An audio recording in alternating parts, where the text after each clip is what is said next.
Noticias Caracol con María Lucía Fernández.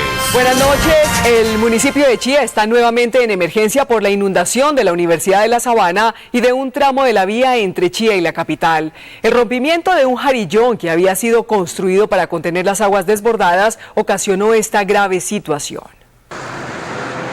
A través de un boquete de 20 metros, las aguas del río Bogotá se apoderaron nuevamente del campus de la Universidad de La Sabana. La inundación supera el 1,5 metros de altura. En pocas horas, la variante Chía-Bogotá también quedó inundada y con paso a un solo carril. El director de la Policía de Carreteras, general Rodolfo Palomino, explicó cuáles son las vías alternas. La evacuación y la llegada a Chía la podemos estar utilizando en estos dos escenarios, tanto al frente de la universidad como la evacuación por Teletón en horas del día. En horas de la noche lo tenemos que cerrar por seguridad. Y está también la vía alterna, que es la que nos comunica de Chía a Cota, Siberia, calle 80. 3 motobombas trabajarán día y noche para tratar de recuperar la vía en el menor tiempo posible. En 3-4 días se puede cerrar el jarillón. Si no colapsaran otros puntos, se puede generar un drenaje gradual que debe estar en 8 o 10 días. De manera que nos ponemos esa meta. En esta imagen aérea se observan los sitios más afectados. Al lado izquierdo de sus pantallas se observa el puente del Común en la variante a Chía. A la derecha, la vía que conduce a Cajicá y Zipaquirá. Este es el retorno habilitado para el desplazamiento de los vehículos hacia Bogotá por la autopista norte. En esta otra imagen se aprecia el tamaño de los daños provocados en la Universidad de La Sabana y la circulación de los vehículos por la variante de Teletón. Estos son algunos barrios residenciales de Chía parcialmente inundados. Santander y Cundinamarca se convirtieron en los departamentos más golpeados por el invierno en las últimas horas. Inundaciones y avalanchas dejan dolor y desolación.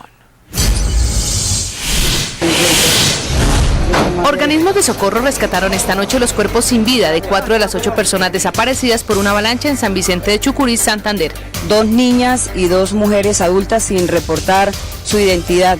A lo largo de la quebrada Las Cruces, socorristas y las autoridades continúan la búsqueda de las restantes víctimas. Operarios viales están a punto de terminar la adecuación de un paso provisional en el sector de Pescadero, donde una avalancha destruyó un puente y parte de la carretera Bucaramanga-Bogotá. La prioridad es evacuar a decenas de vehículos que están represados, mientras se instala un puente militar. 600 familias de Simijaca en Cundinamarca pidieron al gobierno ayuda, pues las aguas de los ríos Simijaca y Suárez inundaron todos sus cultivos. 70 cabezas de ganado murieron y más de 6.000 tuvieron que ser evacuadas a otros sectores. 1.500 hectáreas de pastos y cultivos permanecen inundadas en Lenguasaque, Cundinamarca, debido al desbordamiento del río que lleva su mismo nombre. El ejército, la policía, la CAR y socorristas lograron cerrar el boquete por donde entraron las aguas. Se agravó la inundación en Cota, Cundinamarca. El nivel de las aguas aumentó 15 centímetros y a lo largo del río Bogotá se abrieron 3 nuevos boquetes. La vía entre esta población y Suba continúa cerrada. El invierno que azota el país desde el año pasado ha desestimulado la compra de artículos para el aseo personal, algunos alimentos y bebidas refrescantes. Una encuesta de la firma Kantar World Panel revela que los habitantes de Bogotá, el eje cafetero y el Pacífico redujeron en un 8% la compra de shampoo, crema dental, desodorante, jabón y papel higiénico. También han dejado de comprar aceite, arroz, galletas, pan y pastas. Aunque tomaron menos bebidas refrescantes, compraron más agua embotellada. El presidente Juan Manuel Santos defendió esta noche en Cartagena la legalidad de las pruebas recaudadas en el computador de alias Raúl Reyes durante el operativo que terminó con su muerte. Santos confió en que el recurso que interpondrá la Procuraduría aclare la legalidad de estos documentos. Y tuvimos inclusive con el general Naranjo el cuidado adicional de traer ni más ni menos que a la Interpol para que verificara que ese procedimiento fue el correcto, y así lo hizo la Interpol. 2 menores de edad y 2 militares resultaron heridos en combates del ejército y las FARC en Caldono, Cauca. La guerrilla hizo estallar un carro bomba en esta población que causó daños en varias viviendas y en un convento abandonado. Minutos después, las FARC lanzaron ataques con ráfagas de fusil contra la fuerza pública que se encontraba en el casco urbano. El avión fantasma y helicópteros artillados ametrallaron las zonas montañosas. En otra zona del Cauca, 4 personas resultaron heridas cuando las FARC intentaron robar 300 millones de pesos. Los guerrilleros atacaron con explosivos un helicóptero que transportaba el dinero cuando aterrizaba en el municipio de Argelia. 3 civiles y un policía que resultaron heridos fueron trasladados a Popayán. Hace 2 meses, en el mismo municipio, la guerrilla había robado una millonaria remesa de dinero. Y en Puerto Merizal de Valle, 5 heridos fue el resultado del ataque a una patrulla de la Infantería de Marina en el río Naya. Los uniformados que esta noche fueron trasladados a un centro asistencial de Buenaventura se dirigían a llevar medicamentos a otro grupo de militares cuando fueron atacados con una granada. Aún se desconoce quiénes fueron los autores del atentado. Una juez de Bogotá le hizo hoy una fuerte advertencia a la defensa del teniente del ejército Raúl Muñoz Linares, sindicado de violar y asesinar a una niña y sus 2 hermanos en Arauca. La juez Marta Cecilia Artunduaga aseguró que no permitirá más maniobras dilatorias que no han permitido el inicio formal de la etapa de juzgamiento. El expediente del oficial fue trasladado a Bogotá luego del asesinato de la juez que llevaba el caso en Arauca.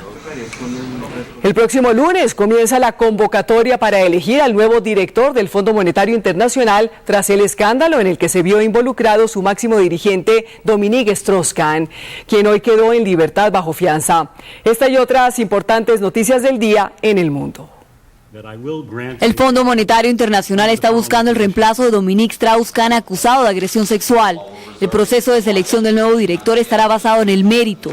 Entre tanto, se conoció que Strauss-Kahn recibirá una indemnización de $250.000 y una pensión vitalicia del Fondo Monetario Internacional. 28.000 personas se niegan a abandonar la Puerta del Sol en Madrid, a pesar de la prohibición por los comicios municipales que se celebrarán en 2 días. Los manifestantes protestan por las medidas de austeridad del gobierno y reclaman reformas políticas.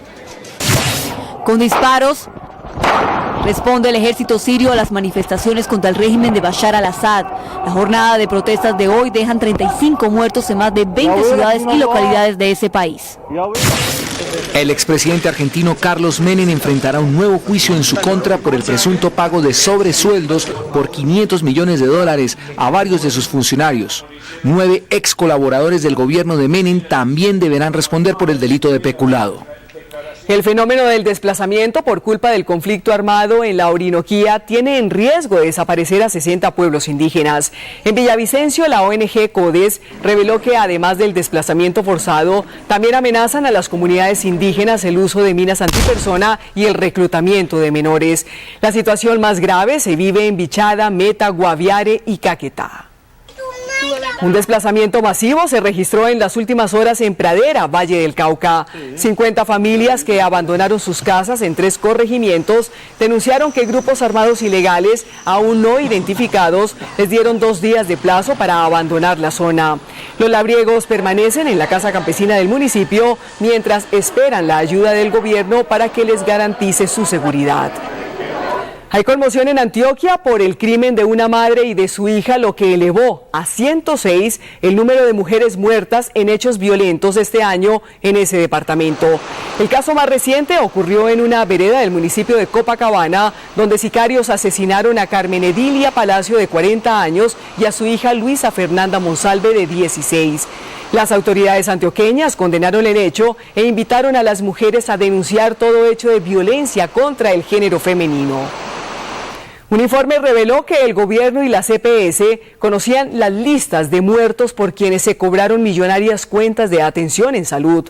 Según los documentos obtenidos por Noticias Caracol, se demuestra que la registraduría entregó al Ministerio de Protección el reporte de los fallecidos entre el 1 de enero de 2005 y el 28 de abril de 2011. En septiembre pasado, en esta carta, el Ministerio reconoció que sí recibió la información y además anunció que iba a depurar las bases de datos que rigen a la CPS sin que esto se hubiera hecho. Vuelve la polémica por el supuesto consumo de sustancias prohibidas del 7 veces campeón del Tour de Francia, Lance Armstrong. 2 de sus excompañeros hicieron comprometedoras acusaciones. Este y otros hechos deportivos del día a continuación.